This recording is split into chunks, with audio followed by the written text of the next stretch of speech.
बस कुछ देर का इंतज़ार या कहें कुछ घंटों का इंतज़ार और लोकतंत्र के महायज्ञ में महाआहुति की शुरुआत हो जाएगी। हालांकि पूरे भारत में 102 लोकसभा सीटों पर मतदान कुछ ही घंटे के बाद शुरू होने वाला है, लेकिन इस वीडियो में मैं बात करूंगा उत्तर प्रदेश की उन सीटों की जहां पर पहले चरण का रण है। वो सीट जो हॉट सीट कही जाती है, कैराना, नगीना, मुजफ्फरनगर, रामपुर, पीलीभीत, मुरादाबाद, ये वो सीट है जो पश्चिमी उत्तर प्रदेश और थोड़ी सी रोहिलखंड की तरफ बढ़ती चली जाती है। आप पीलीभीत पर जब आते हैं तो पीलीभीत में 35 साल से या मेनका या फिर वरुण गांधी सांसद रहे, लेकिन इस बार पीलीभीत से हैं जितिन प्रसाद भारतीय जनता पार्टी के टिकट पर चुनावी मैदान में। फिर आप मुरादाबाद आ जाइए। मुरादाबाद में एसटी हसन को टिकट पहले समाजवादी पार्टी ने दिया, फिर एसटी हसन का टिकट काटा और रुचि वीरा को अंतिम समय में टिकट दे दिया। एसटी हसन ने कहा कि ऐसा तो नहीं चलेगा।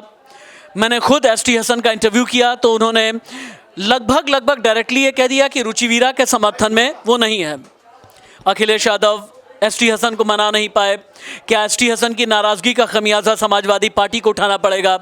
रामपुर, आज़म खान जेल में है, लेकिन आज़म खान का गढ़, वहाँ क्या होने वाला है?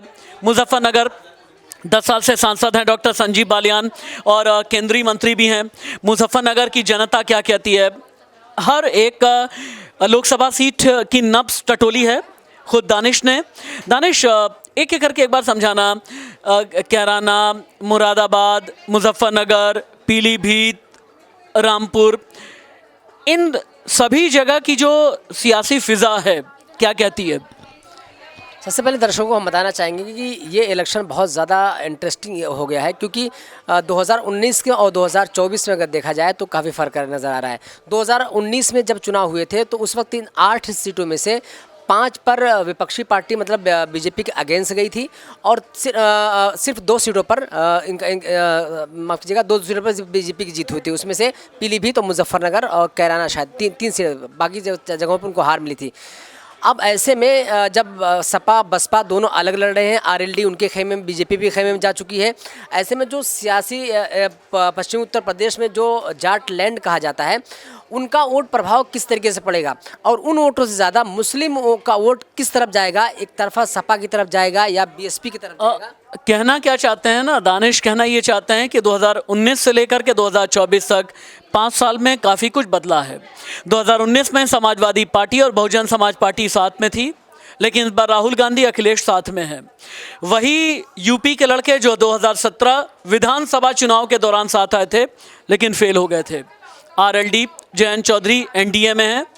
सवाल बहुत बड़ा है मुस्लिम वोट बैंक। अच्छा, मुस्लिम वोट बैंक को लेकर के अभी तक एक मिथक हुआ करता था कि भाई भारतीय जनता पार्टी के खिलाफ ही जाएगा और उनके साथ में जाएगा जो बीजेपी से लड़ने का मादा रखते हैं।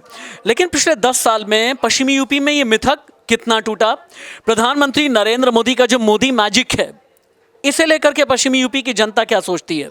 पश्चिम यूपी में जिस तरीके से मुसलमानों के बीच में मोदी को लेकर जो चर्चाएं होती रहती हैं कि कुछ परसेंट वोट मोदी को मिल सकता है, कमोवेश जब सरकार कोई सत्ता में होती है तो उसके कार्यकर्ता, उसके नेता कहीं ना कहीं पैठ बनाने की कोशिश करते हैं, तो 2-4% वोट, 5% वोट जाता ही जाता है।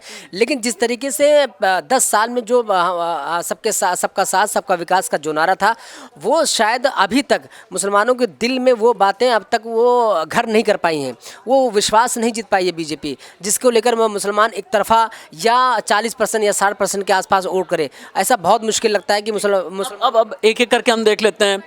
क्या मुरादाबाद में एसटी हसन की, अब बहुत रैपिड फायर राउंड में चलना चाहूँगा आपके साथ, क्या मुरादाबाद में एसटी हसन की नाराज़गी समाजवादी पार्टी पर भारी पड़ेगी? बिल्कुल, एसटी हसन की नाराज़गी समाजवादी को बहुत भारी पड़ने वाली है, क्योंकि मुरादाबाद में मुसलमानों की संख्या तकरीबन 40% के आसपास। अब रुक जाएं आप, अब मुझे रामपुर के बारे में बताएं आप। आज़म खान जेल के अंदर हैं, लेकिन उनका कद या फिर उनका वज़न क्या अभी भी कारगर है रामपुर के मैदान में? रामपुर में जिसको चुनाव लड़ाया गया है वो आज़म खान के खिलाफ है, मतलब वो पसंदीदा उम्मीदवारों में से नहीं है।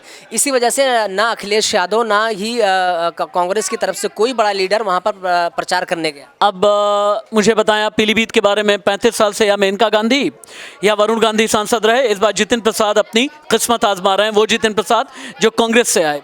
जितेंद्र प्रसाद का जहाँ तक सवाल है, वो कद्दावर नेता हैं और वो जो वहाँ का जातीय समीकरण उस बिना पे अगर देखा जाए तो उनको टिकट दिया गया है।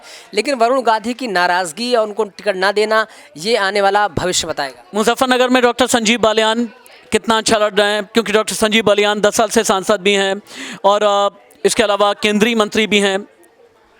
संजीव बालियान और संगीत सोम को लेकर कुछ ऐसी चर्चाएं चल रही हैं कि दोनों में नाराज़गी है, जिसको उनको शायद जो ठाकुर वोट बैंक है, शायद वो कहीं न कहीं नाराज़ बताया जा रहा है। अब ये नाराज़गी कितनी भारी पड़ेगी, कितना मना पाएंगे, ये आने वाला भी वक्त। यूपी के दिल में क्या है, यूपी की जनता का मूड क्या है और यूपी ने किसे चुना और किसे नापसंद किया, किसे हाशिए पर डाला, ये आगे भी मैं बताता रहूँगा।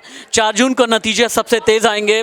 इसी प्लेटफॉर्म पर मैं आपके लिए इलेक्शन एनालिसिस सुबह 6 बजे से लेकर के आऊँगा। नमस्ते।